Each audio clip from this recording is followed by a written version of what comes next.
Olá pessoal, aqui é o Velgas, hoje dia 27 de setembro de 2025.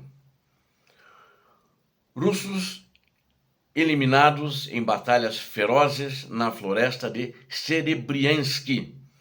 Esta floresta fica na região de Donbass, e mais especificamente na província de Luhansk, ali que faz fronteira administrativa com a província também ucraniana de Donetsk.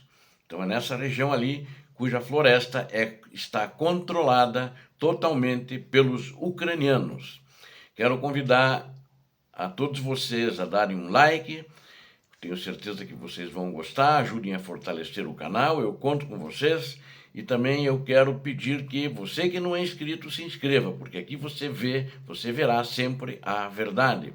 E peço que compartilhem naquele nosso acordo informal que temos. Quero agradecer, está dando resultados. Espero continuar contando com vocês para compartilharem com o maior número possível de pessoas. E façam os seus comentários, que são sempre muito bem-vindos. Muito obrigado. Bom, uma batalha feroz, não uma, mas diversas, diariamente, que tem acontecido na floresta de Serebriansky. As forças ucranianas, elas ontem negaram alegações do Ministério da Defesa russo, que em Moscou divulgou que capturou a área florestal de Serebriansky, ou seja, toda a floresta. E se eu não me engano, eu falei num dos vídeos que eles estavam em uma parte da floresta. Então, aquilo que eu falei, eu caí sem querer no conto, não do vigário, mas no conto dos russos, né? E então, a floresta de Serebriansky continua com a Ucrânia, né? E que eles já estão há muitos meses defendendo ali, e os russos não têm conseguido avançar naquela região de Luhansk. A gente fala pouco até de Luhansk, então fica um pouco por fora do que está de fato acontecendo na região, né? Ou seja, alguns fatos. E também eu tenho recebido pouca informação de Luhansk, sem dúvida nenhuma, é uma área onde está mais quieta comparativamente com Pokrovsk, na região de Donetsk, porque Pokrovsk é onde os russos querem, de fato, agora, querem porque querem conquistar. E ainda estão o ditador da Rússia, né? Então, para isso, ele manda tanta gente morrer lá, porque não é um estrategista, seus generais também não são, não sabem fazer o que fazer para... O que fazer, melhor, não sabem que estratégias, que táticas usar para conquistar Pokrovsk. Mas vamos ficar aqui em Serebriansky, que tem tido muitos combates ferozes já há muitos meses, já desde o ano passado. A área florestal de Serebriansky, ela não foi capturada então, né? Friso novamente. As forças de defesa ucranianas estão corajosamente mantendo ali uma linha de defesa muito forte. O tenente-coronel ucraniano Oleksiy Belsky, porta-voz do grupo operacional estratégico do Dnipro, confirmou isso que ao serviço ucraniano, inclusive da BBC, ao serviço de rádio, né, da BBC. E agora está sendo divulgado isso também em toda a Europa, já vi em outras publicações de jornais pela internet. O coronel disse que a situação continua extremamente difícil, como já vem há meses. Um grande número de unidades russas foi destruído ali naquela região, ou seja, as unidades foram destruídas, perdão.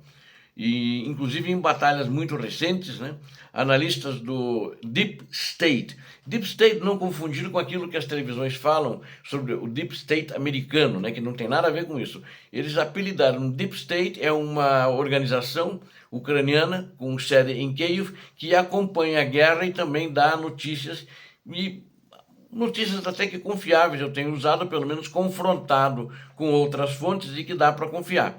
E eles afirmaram ontem que as forças de ocupação russas continuam a exercer pressão sobre as posições defensivas ucranianas na área florestal de Serebriansky e ali no Luhansk, né, como eu já falei. A situação mais difícil, segundo eles, se encontra na parte leste da floresta, entre Grigorilka e Serebrianka, que são duas localidades, duas vilas de médio porte. Ali os russos tentam se firmar para controlar a área. Eles têm um obstáculo adicional ali, que tem um terreno pantanoso, que é pântano, né?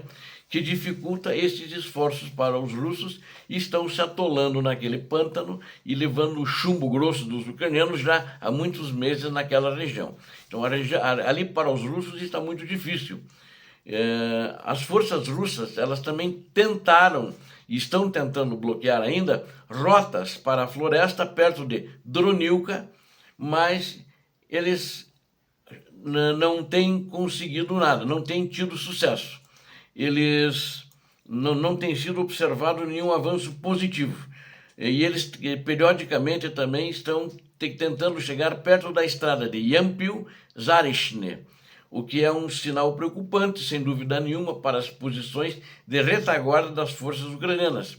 Mas é uma ameaça ali, né? Se eles conseguirem tomar, mas os ucranianos não esperam que a infantaria deles tenha sucesso ali e para ameaçar as suas posições. Então, porque iria complicar muito as operações internas da Ucrânia, bem como a logística para as posições ali na floresta de Serebriansk.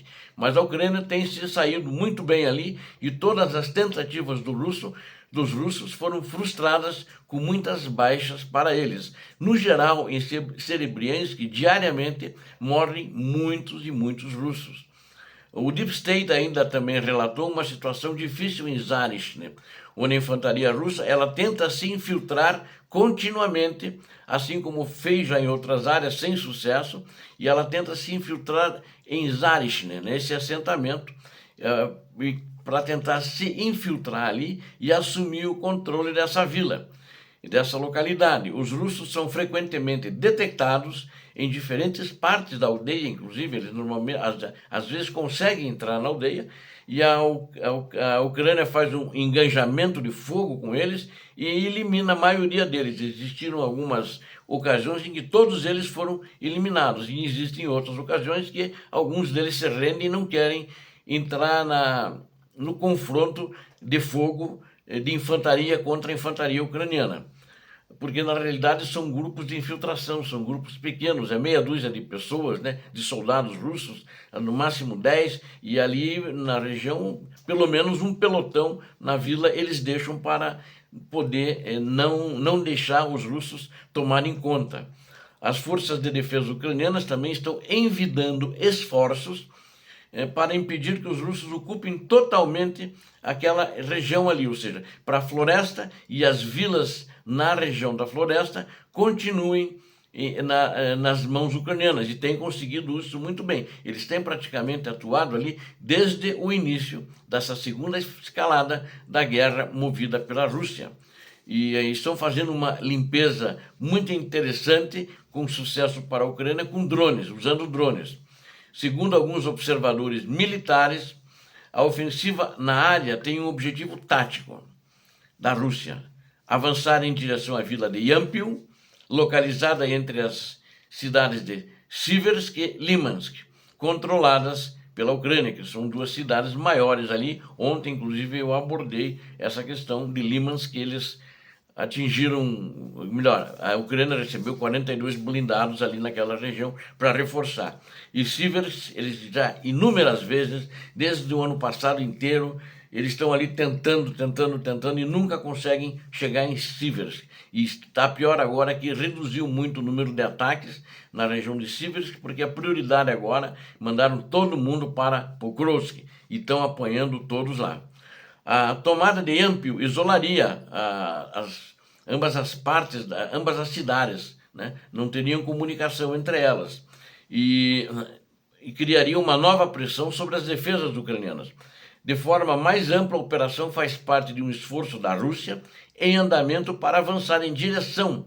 Na realidade, ela quer chegar nessas duas localidades e ela quer, a partir dali, avançar as duas cidades que eu digo, Siversk e Limansk, né?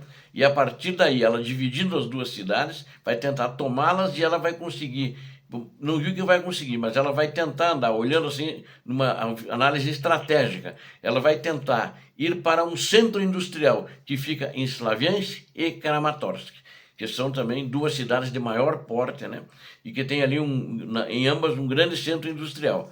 Permanece um alvo estratégico ali para as tropas criminosas, invasoras dos moscovitas de Vladimir Putin. Putin nessa guerra que ele começou na primavera de 2022. A distância entre Yampiu e Slaviansk é de aproximadamente 20 quilômetros. Então eles acreditam que não vão chegar em Yampiu porque os ucranianos estão abortando todas as tentativas. Mas as forças russas precisam superar um sério obstáculo, além disso, que está dificultando muito para eles, é o caudaloso rio Siversky Donets. Eu acho que vocês eu queria que vocês lembrassem, não sei se todos assistiram, né? Mas que desde o final do verão de 2022, a floresta de Serebriansk, há tempo eu já publiquei um vídeo sobre isso, ela tem sido uma linha de defesa mantida por combatentes de várias unidades ucranianas, né? E entre elas, a que lidera ali também, é a brigada, chamava-se Brigada de Operações Azov, que mantém ainda ali uma unidade, a Brigada de Operações Azov, e transformou-se em corpo do exército. E a maioria desse corpo do exército foi destinado à área de Pokrovsk, que nós relatamos já em mais de um vídeo recentemente, da excelente atuação deles. E eles continuam lutando lá nos últimos meses, acho que mais de um ano que eles estão ali naquela região, né? Combates ferozes continuam diariamente na floresta de Serebriansk e nas imediações, na região ali, e com uso de todas as armas disponíveis, desde artilharia, fogo de drones de artilharia e a intervenção de tropas de infantaria, etc. Portanto, da vasta floresta ali existente, tem muitas regiões que só tem troncos de árvores, em sua maioria estão carbonizados, que acabam fazendo incêndios, o fogo de ambas as partes, né? Isso é causado pelos constantes bombardeios de artilharia e explosões, principalmente das bombas russas, né? Porque eles querem avançar para tomar a floresta de Serebriansk e não estão conseguindo. Então, eles é que bombardeiam a floresta. A Ucrânia não bombardeia porque lá na floresta estão entrincheirados os soldados ucranianos. E os invasores russos estão tentando chegar lá e tenho certeza que não conseguirão neutralizar os defensores ucranianos, que têm defendido com muita bravura, e tampouco expulsá-los da floresta de Serebriansk. Obrigado a todos vocês que assistiram este vídeo. Conto com você, inscreva-se no canal, aqui você viu a verdade, dê um like. Compartilhe com suas redes sociais, ajude o canal, que mais pessoas consigam ver e tenham a possibilidade, a oportunidade de se inscrever para assistir a verdade. Conto com vocês. Peço a Deus que abençoe a todos vocês. Deus abençoe a Ucrânia também, Deus abençoe o Brasil. Paz e bem, paz para toda a humanidade.